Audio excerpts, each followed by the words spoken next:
Hello friend, welcome back to channel. आप सभी का स्वागत है आपके अपने channel EPM and exam point में। तो दोस्तों, हमें सवाल दे रखा है कि इफ़ 1 प्लस कॉस ए और 1 माइनस कॉस ए इनका प्रोडक्ट 3/4 है। तो तुमसे पूछा गया है कि find the value of sec A. Sec A की वैल्यू क्या होगी। बड़ा प्यारा सवाल है और बड़ा ही सरल तरीके से हम इसे समझेंगे। पहले नंबर पे इस सवाल को करने के लिए आपको किन किन चीज़ों के बारे में जानकारी होनी चाहिए उन्हें देखना ध्यान से। एक तो हमें नंबर 1 पर मेरे भाई इसमें एक चीज़ ये पता होनी चाहिए कि जब भी हम कभी एक ब्रैकेट में a प्लस बी और दूसरी ब्रैकेट में सेम चीज़ a माइनस बी देखते हैं तो ये एक सर्वसमिका आइडेंटिटी होती है जिसे हम जानते हैं कि this is a square minus B square. सबको पता है।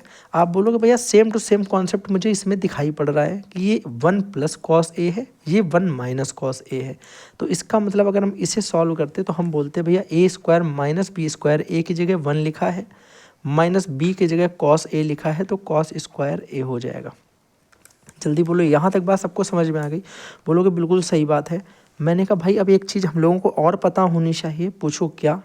हमने मेरे भाई यहाँ ये भी पढ़ रखा है कि अगर हमें यहाँ से वैल्यू चाहिए कॉस स्क्वायर ए की, किसकी वैल्यू चाहिए, कॉस स्क्वायर ए की, तो हमें इज इक्वल टू कितना दे रखा है, इसके 3/4। लेकिन 3/4 और 1 माइनस कॉस स्क्वायर ए ये थोड़ी सी अलग चीज़ें लग रही हैं देखने में। मुझे क्या चाहिए कि अगर मैं इस कॉस स्क्वायर ए को उधर से उठा करके इस साइड ले आऊँ तो मैं बोलूँगा कि 1 माइनस, देखो इसको इधर लेकर आ जाता हूँ 3/4 को, और कॉस स्क्वायर ए को मैं इधर उठा लाता हूँ। तो आप बोलोगे भैया कर सकते हो, कोई प्रॉब्लम नहीं है करने में, बड़ा आराम से ये बात समझ में आ गई।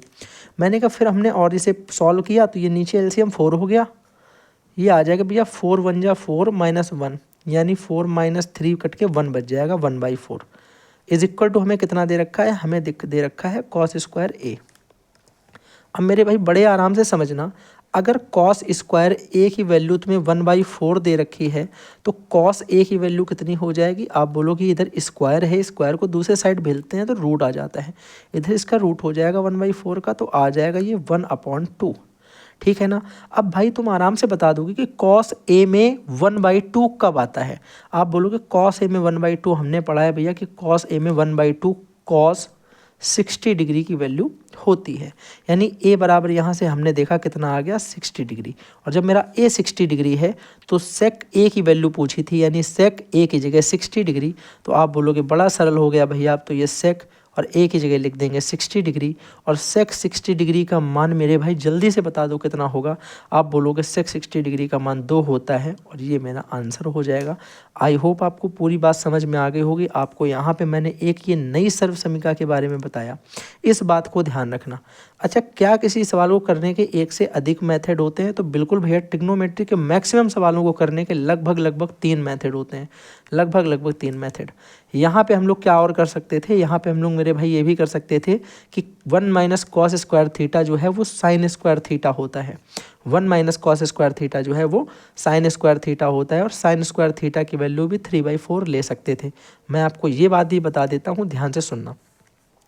हमने यहाँ पे इक्वेशन कहाँ तक सॉल्व की कि 1 minus cos square A is equal to हमें 3/4 दे रखा था। यहाँ पे याद रखना कि एक आइडेंटिटी और होती है कि साइन स्क्वायर ए या theta plus cos square theta, इनको जोड़ने पे 1 आता है। तो यहाँ से हम मान सकते हैं कि अगर कॉस स्क्वायर थीटा निकालें तो वो आ जाएगा 1 माइनस साइन स्क्वायर थीटा, यानी साइन को इधर उठा लें, और अगर हम यहाँ से साइन स्क्वायर थीटा निकालें तो वो आ जाएगा 1 माइनस कॉस स्क्वायर थीटा, यानी कॉस स्क्वायर को इधर ले आए। अब आप बोलोगे भैया यहाँ पे थीटा है कि थीटा को हम यहाँ ए कर देंगे तो थीटा यहाँ पर भी ए हो जाएगा, यानी साइन स्क्वायर ए बराबर 1 माइनस कॉस स्क्वायर ए। हमें तो दे रखा था 1 माइनस कॉस स्क्वायर ए, तो इसको हम लिख सकते हैं साइन स्क्वायर ए। साइन स्क्वायर ए बराबर हमें कितना दे रखा, 3/4।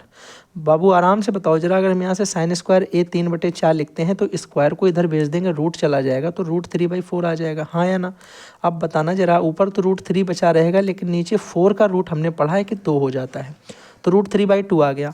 अब तुम आराम से समझा दोगे कि कॉस ए का मान अगर रूट 3/2 है तो कॉस साइन ए का मान अगर √3/2 है तो साइन ए में √3/2 किसकी वैल्यू होती है? आप बोलोगे साइन ए में √3/2 जो है मेरे भाई 60 डिग्री की वैल्यू होती है। तो यहाँ से ए जो है वो कितना आ जाएगा? 60 डिग्री आ जाएगा। जल्दी से समझा देना एक बार, हाँ या ना। आप बोलोगे बिल्कुल सही बात है। और अब मुझे वही सेम काम करना है, सेक ए का मान बताना था, तो सेक ए की जगह 60 डिग्री लिख देंगे और 60 डिग्री का मान अभी हमने निकाला 2 होता है। This is my answer. तो चाहे आप इस तरीके से करो चाहे आप उस तरीके से करो, दोनों के मान ही सेम आने वाले हैं।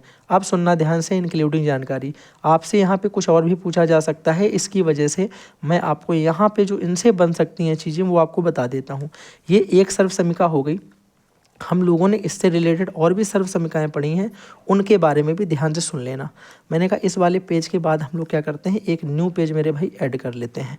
अगर हम एक न्यू पेज ऐड करेंगे तो इस न्यू पेज में ध्यान से सुनना, हम लोग मेरे भाई यहाँ न्यू पेज में आपको समझाते हैं कि कौन कौन सी आइडेंटिटी होती हैं। एक तो होता है कि sine square theta plus cos square theta is equal to 1।